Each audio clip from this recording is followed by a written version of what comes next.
અમદાવાદના જીવરાજ પાર્કમાં આગને લઈને તપાસ કરવામાં આવી। એફએસએલની ટીમ તપાસ માટે ઘટના સ્થળે પહોંચી છે અને આગ લાગવાનું કારણ ખરેખર શું હતું તે અંગે એફએસએલ દ્વારા તપાસ કરવામાં આવી રહી છે। આગની તીવ્રતા જાણવા માટે સેમ્પલ લેવાની પણ તજવીજ હાથ ધરાઈ। કયા પ્રકારના જ્વલનશીલ પદાર્થથી આગ લાગી તે અંગે પણ તપાસ કરવામાં આવશે। આયુષી અમારી સાથે જોડાઈ ગયા છે। આયુષી, એક વખત નહીં પરંતુ બે વખત આ આગ લાગી છે અને હવે એફએસએલની ટીમ ત્યાં પહોંચી છે। કયા કયા સેમ્પલ્સ લેવામાં આવશે?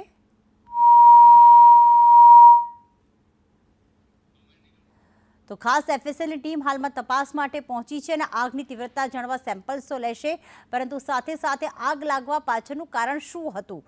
એસીમાં ગેસ રિફિલિંગનું કામ અહીંયા કરવામાં આવતું હતું। રહેણાંક વિસ્તારમાં આ પ્રકારે ગેરકાયદેસર રીતે પ્રવૃત્તિ થતી હતી। આયુષી, વધુ શું અપડેટ? જી આયુષી।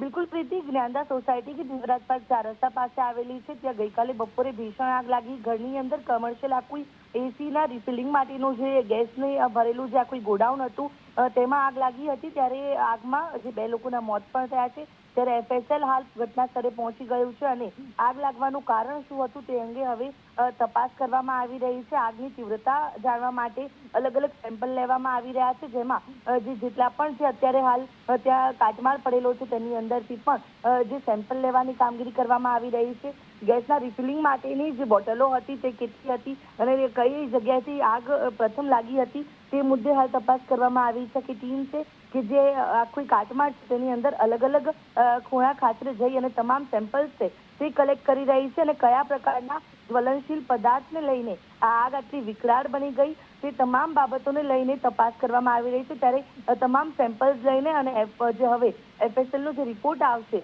તેના આધાર પર પોલીસ કાર્યવાહી કરવામાં આવશે। આભાર આયુષી તમામ માહિતી માટે।